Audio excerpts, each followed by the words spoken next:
नमस्कार साथियों, आप सभी को नवरात्र के 7वें दिन की बहुत बहुत बधाई। सोचिए, नारी को इस हद तक और इतनी बेशर्मियों में सिंगुलराइज करना, उससे इस तरह से रूढ़िबद्ध करना, कन्वेंशनलाइज करना, ये चल रहा है आजकल की बुद्धिजीविता में। और ऐसे लोगों को क्या हम वनवासी समाज की भावनाओं का प्रतिनिधि कहेंगे? ये महिषासुरों को क्या ये उलटपंथी स्वयं भी ऐसे विचारों को सब्सक्राइब करने की ताब ला पाएंगे जो कि महिषासुर बोलता है या शुंभ निशुंभ बोलते हैं? किसी वनवासी को क्या इस तरह से बार बार राजन या महाराज कभी कहा जाता था? क्या वह अंदाज स्पष्टता सामंती नहीं है? किस वनवासी का संपूर्ण भूमंडल और स्वर्ग पर राज हुआ? क्या वनवासियों का रस शास्त्र ऐसा होता है? क्या ऐसी निष्पत्तियों से वनवासी समाज का अपमान नहीं किया जा रहा है?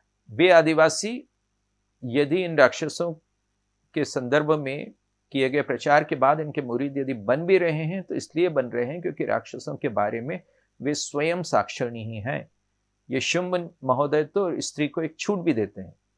वे कहते हैं कि सिर्फ बदसूरत स्त्री जो है वही युद्ध योग्य है, और उनके शब्द यूं हैं, मार्कंडेय पुराण में उसका वर्णन इस तरह से आता है। तब भगवती जगदम्बिका काली से कहती हैं कि तुम कुरूपा के साथ लड़ने की अभिलाषा वाले इस दैत्य को युद्ध में मार डालो। शुंभ महोदय के हिसाब से उसी स्त्री को लड़ना चाहिए जिसके लंबे ओंठ हों, नखों में कुरूपता भरी हो, शरीर की कांति धूमिल हो, भयानक मुख हो, बड़ी बड़ी टांगे हों, दांत कुरूप हों और बिल्ली के समान पिंगल वर्ण की भयानक आंखें हों। साथ ही उसके मुख से कठोर वचन भी निकलना चाहिए, तब मैं युद्ध में तत्पर होऊंगा।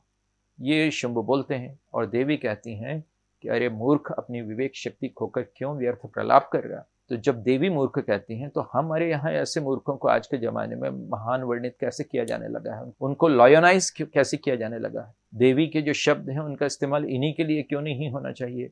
ये जिस नैरेटिव को बदलना चाहते हैं बदलें, लेकिन कम से कम पूर्व के उस नैरेटिव का पूरा पाठ तो करें। ये तो समझें कि राक्षसों से सहानुभूति के चक्कर में वे नारी अस्मिता को रौन तो नहीं रहे। राक्षस अपने कर्मों और विचारों के कारण राक्षस हैं। ये सही है कि कोई भी कथा अलग अलग परिप्रेक्ष्य में अलग अलग तरह से पढ़ी और समझी जाती है, और पराजित का परिप्रेक्ष्य समझना भी एक बौद्धिक संक्रिया है, ये भी मैं मान लेता हूं। लेकिन उस परिप्रेक्ष्य को राक्षसी परिप्रेक्ष्य कहिए ना। क्यों उससे आदिवासी या दलित जैसी आधुनिक श्रेणियों में बांधते हैं? वहीं आपके इरादे नेक नहीं लगते। यदि महिषासुर स्वयं महिषासुर होने से अपने अस्तित्व की वैधता नहीं कमा पाता और उसे समकालीन वर्गों में आरक्षित कर ही उसकी कहानी का वैकल्पिक पाठ किया जा सकता है, तो महिषासुर वहीं पराजित हो गया। दरअसल उसके बहाने ये एक स्ट्रेटेजिक ऑडियंस की खोज है, और इस रणनीतिक श्रोता वर्ग को सुनाने के लिए जब ये कोशिशें की जा रही हैं तो उसके विवरण भी तो चाहिए होंगे। ये विवरण जो है कल्प कथा को लोक कथा बनाकर नहीं ढूंढे जा सकते। दलित के नाम पर स्त्री के अपमान का लाइसेंस नहीं कमाया जा सकता। कि जैसे एक महाविद्यालय के एक सहायक प्राध्यापक जो हैं, वो 22 सितंबर 2017 को एक ट्वीट लिखकर अपनी जाने कौन सी कुंठा का निवारण करते हैं, जिसमें वो कहते हैं कि Durga is the sexy prostitute in Indian mythology. इस ग्रंथि के उस स्फोट को जो है हम कैसे क्षमा करेंगे, जबकि इसके कोई विवरण नहीं मिलते हैं, इसके कोई प्रमाण नहीं मिलते हैं। सिर्फ अपनी तरफ से खोजे गए क्लासिफिकेशंस हैं, अपनी तरफ से खोजे हुए वर्गीकरण हैं जो आधुनिक हैं, लेकिन उनको जो है उस पुरातन, उस सनातन पर जो है आरोपित किया जा रहा है। यही पूरा खेल है।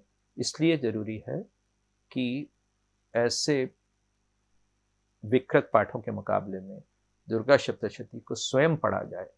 वही अपील आपसे मैं कर रहा हूं।